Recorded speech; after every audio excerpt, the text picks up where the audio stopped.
It's Sunday, and today is the 22nd of May 2022, and I am continuing to read out of Life in Spirit, which is Harry Edwards' account of the afterlife, which was published in 1976, and I have enjoyed reading this story, which he describes as the story of John and Mary, any John, any Mary, brother and sister, husband and wife, sweethearts, friends.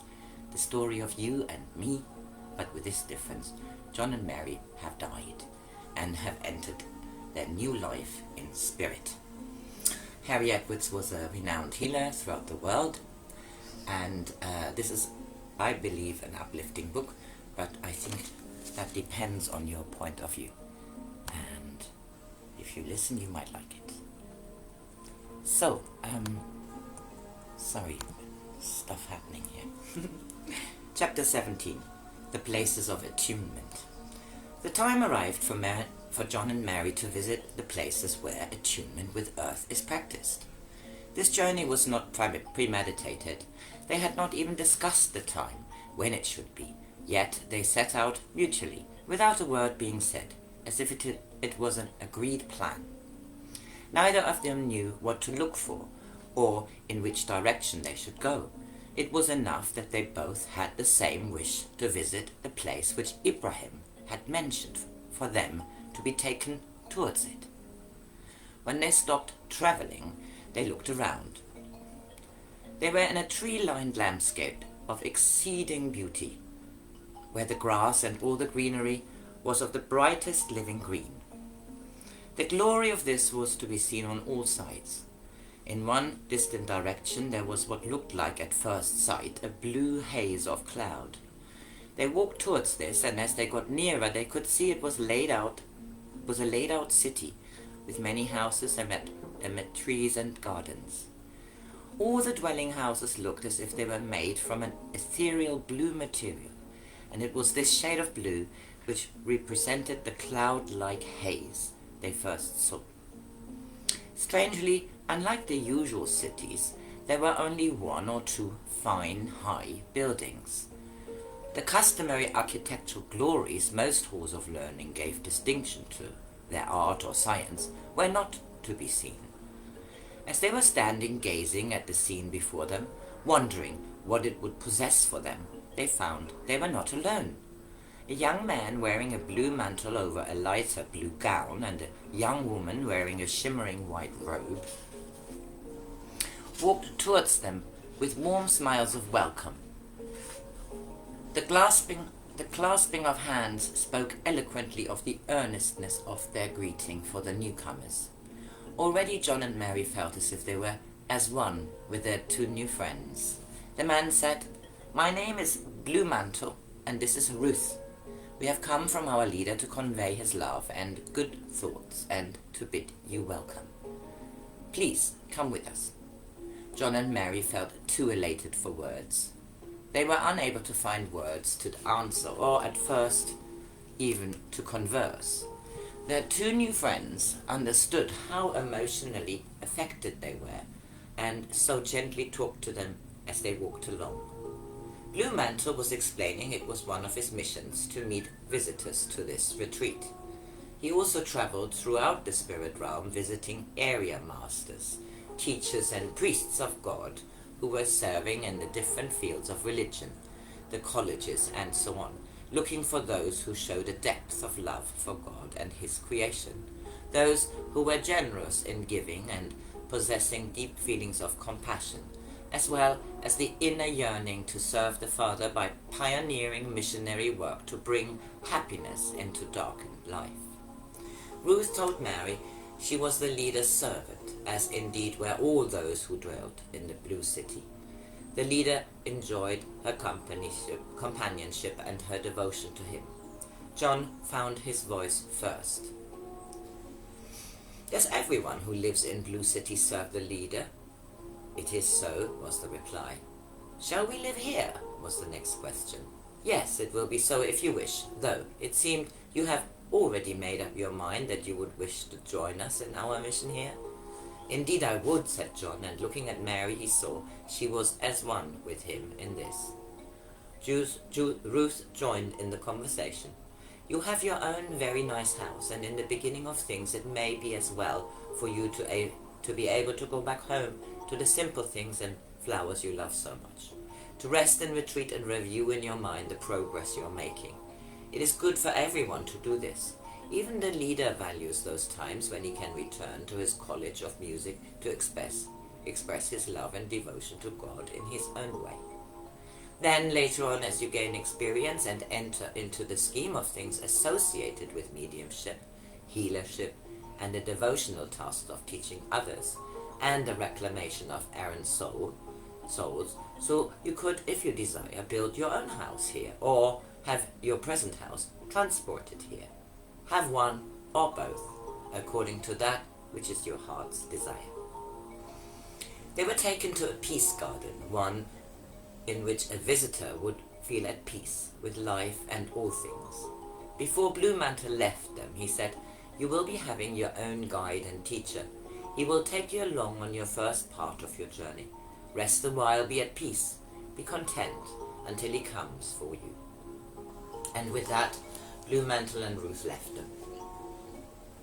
They looked forward to meeting the one who would be their teacher, and when he stood before them, they simultaneously opened their hearts to him as he did to them.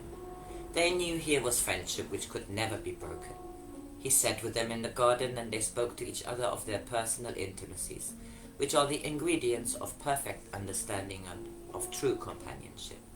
After that, they would visit the place of attunement and communication, the center of healing with its hall of diagnosis and treatment, and finally the meeting place of the guides and meeting with the masters. The teacher explained that it was not possible to divide one section of activity from another. They are all involved, even with the simplest problem. For instance, to deal with a sufferer with a disturbed outlook must bring in the art of attunement, and with attunement comes communication, and so on. So they first went to the place for the reception of harassed and troubled minds. This was an open, semicircular veranda of considerable extent.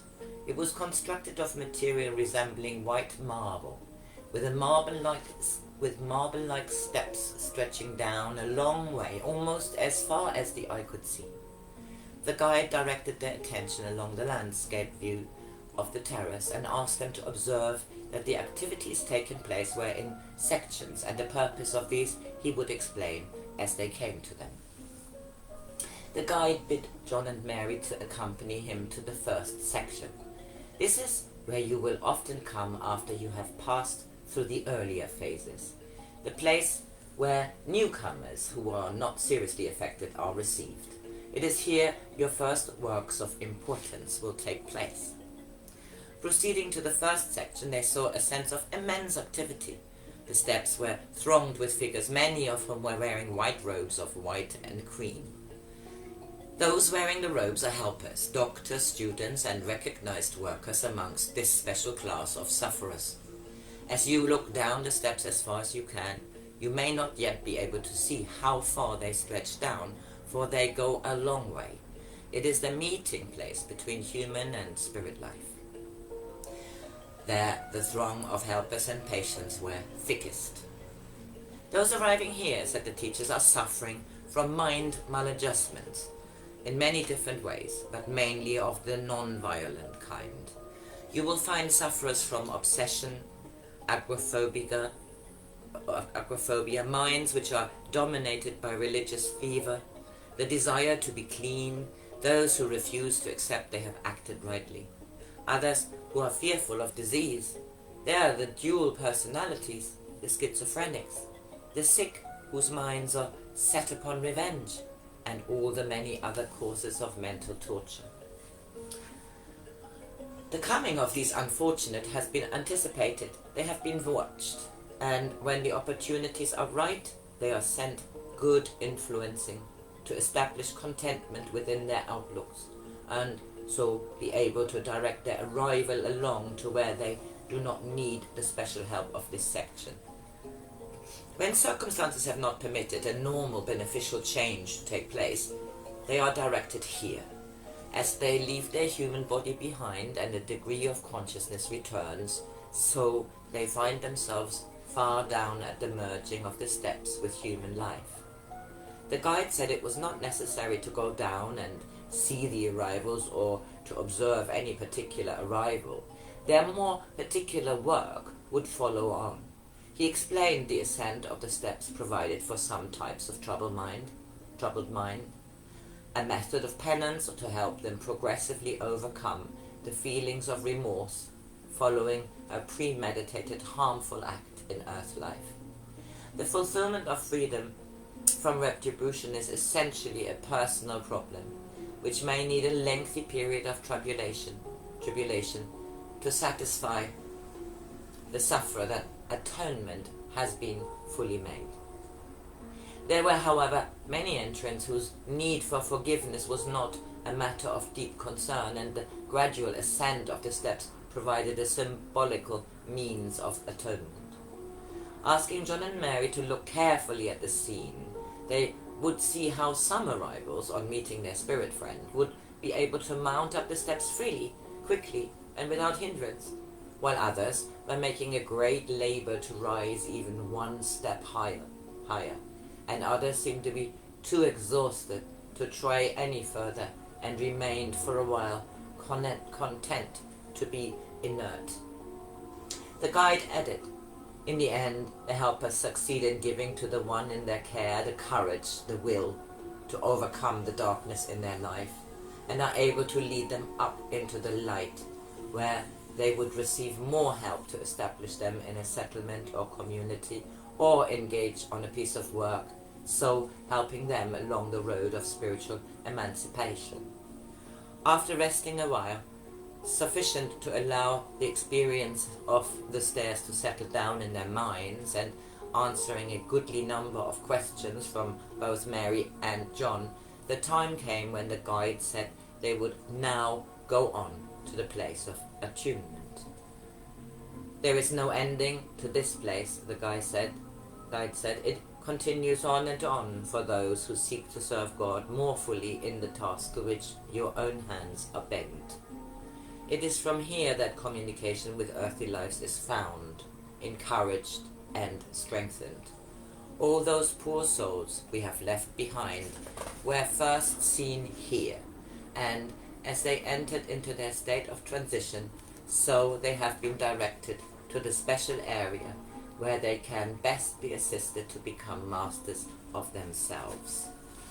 It is here that those of us who desire to serve as teachers and guides, carrying on God's ministry into earth life, find the way to develop the ability to influence and guide.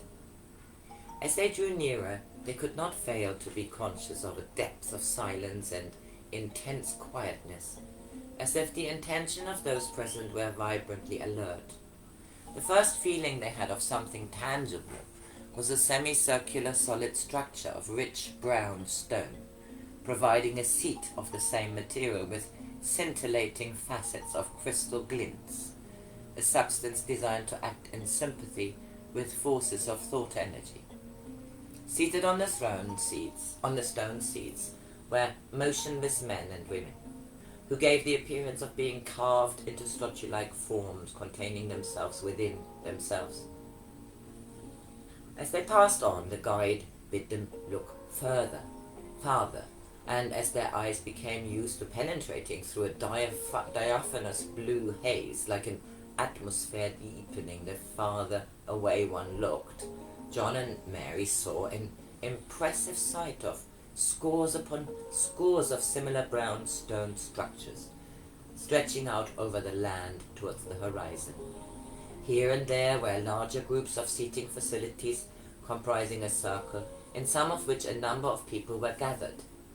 The guide explained these were places for teaching and receiving knowledge of the means by which thought communication could be focused on receiving points, and how to retain direct contact with those points.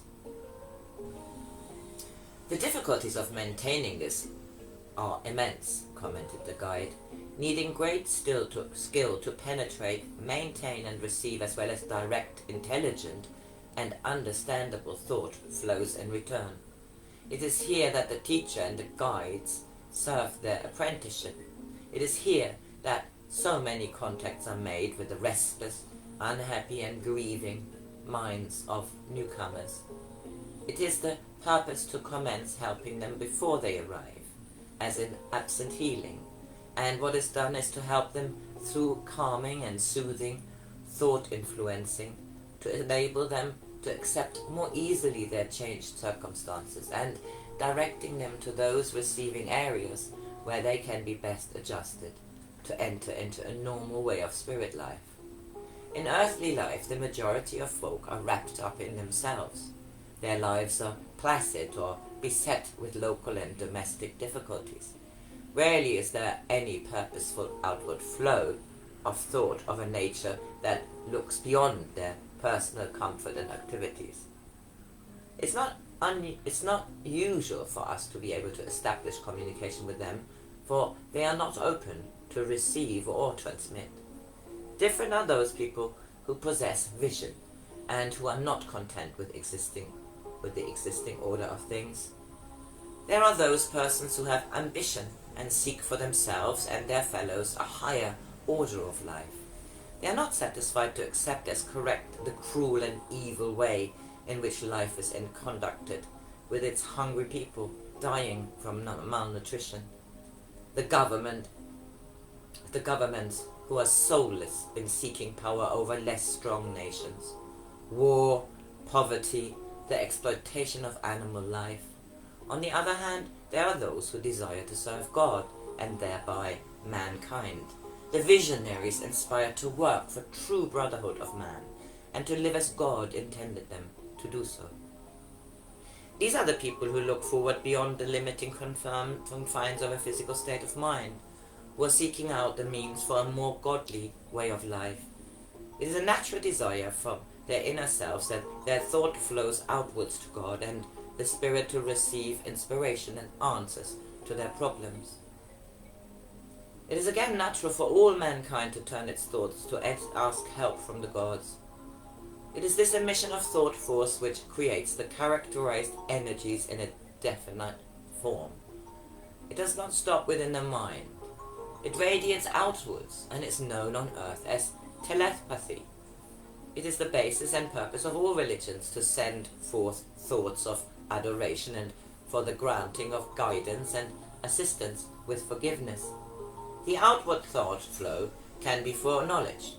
For instance, if one has a problem, mathematical, engineering, or some other situation, and an appeal for guidance is sent out, then it is possible for that request to be received by a wiser spirit mind, and the solution can be conveyed back to the inquiring mind. This is called intuition, and how innumerable are times when the answer comes to shed light on a problem when the inquirer's mind is at peace, and for the time is no longer thinking of the matter at issue. One might even go so far as to ask from whence came the first thoughts which led to an outstanding development in human science. There was nothing in the mind of early man to conceive a wheel. The brain only deals with the experience of knowledge it has stored. The brain is a computer and can relate one experience with another and present this to the mind. There was nothing in the mind of early man to visualize a wheel.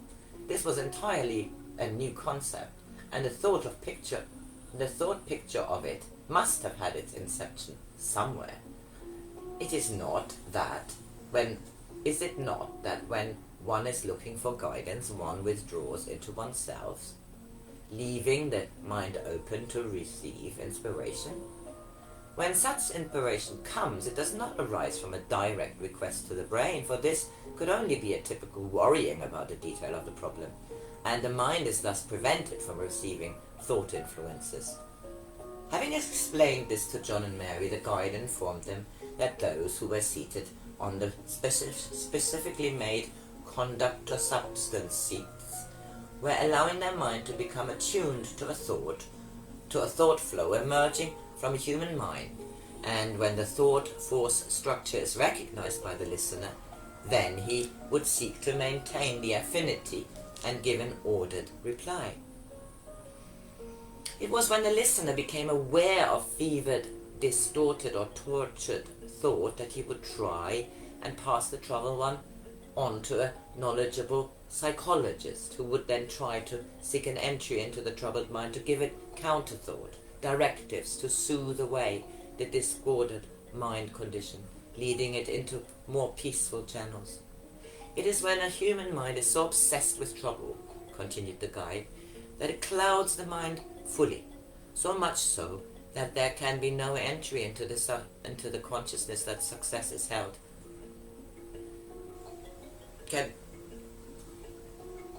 It is when a human mind is so obsessed with trouble, continued the guide, that it clouds the mind fully, so much so that there can be no entry into the consciousness that that success is held up.